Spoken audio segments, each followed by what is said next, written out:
பூஞ்சோலை மாணவர்கள் அனைவருக்கும் வணக்கம். இன்னைக்கு தமிழ்நாட்டில் அமைந்துள்ள நீர்வீழ்ச்சிகள் எந்த மாவட்டத்தில் அமைந்திருக்கு அப்படின்னு சொல்லி பார்க்க போகிறோம். ஃபர்ஸ்ட் பாருங்க, தர்மபுரி, ஒகேனக்கல். சரியா? அதாவது காவிரி ஆறு தமிழ்நாட்டுக்குள்ள என்ட்ராற இடம் எது அப்படின்னா ஒகேனக்கல் ஃபால்ஸ் தான்ப்பா. நீங்கள் மேப்பில் பார்த்தீங்கன்னா தெரியும், கிருஷ்ணகிரி தர்மபுரி மாவட்டம் இருக்கும். அது தர்மபுரி மாவட்டத்துக்குள்ள தான் என்ட்ராகும். அப்போ ஒகேனக்கல் அப்படின்றது தர்மபுரி. அடுத்து பாருங்க, திருநெல்வேலி கல்யாண தீர்த்தம். கல்யாணம் பண்ணால் நெல் பரிசா தருவாங்கன்னு ஞாபகம் வச்சுக்கோங்க. அப்போ கல்யாண தீர்த்தம் திருநெல்வேலி. அடுத்து தென்காசி, குற்றாலம். இது எல்லாத்துக்குமே தெரிஞ்சிருக்கும்பா. இதுக்கு முன்னாடி குற்றாலம் திருநெல்வேலி டிஸ்ட்ரிக்ட்னு கொடுத்துருப்பாங்க. இப்போ தென்காசி டிஸ்ட்ரிக்டாக பிரிச்சிட்டாங்க திருநெல்வேலியிலேருந்து. அதனால் தென்காசி, குற்றாலம். சரியா?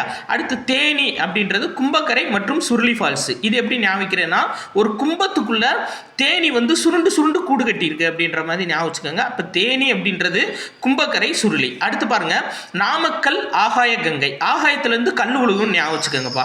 அடுத்து நீலகிரி கேத்தரின் பைக்கரா. நீலகிரி மட்டும் பார்த்தீங்கன்னா இங்கிலீஷ் நேமில் வரும் இந்த ரெண்டுமே.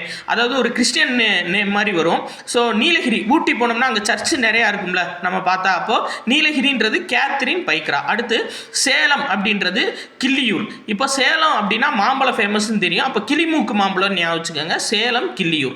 அடுத்து விருதுநகர் ஐயனார் ஃபால்ஸ். இப்போ நகர் அப்படின்னு எடுத்துக்கிட்டா நகரோட அவுட்டரில் தான் எப்பயுமே ஐயனார் சிலை இருக்கும். அப்போ விருதுநகர் அப்படின்னா ஐயனார். அடுத்து பாருங்க, கோயம்புத்தூர் அப்படின்னாவே நம்மளுக்கு ஃபர்ஸ்ட் கோயம்புத்தூர்னா கோவை, குற்றாலம். அதை ஞாபகம் வச்சுக்கோங்க. இங்கே வைய முடியுதா? அப்போ வைதேகி. சரியா? கோயம்புத்தூர், கோவை, குற்றாலம், வைதேகி, செங்குபதி, சிறுவாணி சேர்த்தாப்புல ஞாபகம் வச்சுக்கணும். அடுத்து பாருங்க, திருப்பூர் அப்படின்றது திருமூர்த்தி. திருன்னு வருது. Okay, right. அடுத்து மதுரை அப்படின்றது குட்லாடம்பட்டி. அப்போ மதுரையில் இருக்கவங்க குட் பர்சன்ஸ், நல்லவங்கன்னு ஞாபகம் வச்சுக்கோங்க. அப்போ மதுரை அப்படின்னா குட்டு, மதுரை அப்படின்னா குட்லாடம்பட்டி அப்படின்னு ஞாபகம் வச்சுக்கோங்க. அடுத்து பாருங்க, கன்னியாகுமரி அப்படின்றது திற்பரப்பு. இந்த ஃபால்ஸ் ரொம்ப முக்கியம். நியூஸ் பேப்பரில் அடிக்கடி வரும்பா. இதை ஒரு படம் மாதிரி நீங்கள் ஞாபகம் வச்சுக்கோங்க. அதாவது திற்பரப்பு ஃபால்ஸ் இருக்குது. அந்த ஃபால்ஸு கீழே வட்டமாக ஒரு பாறை இருக்குது. அந்த பாறைக்குள்ளே தண்ணி விழுகுது.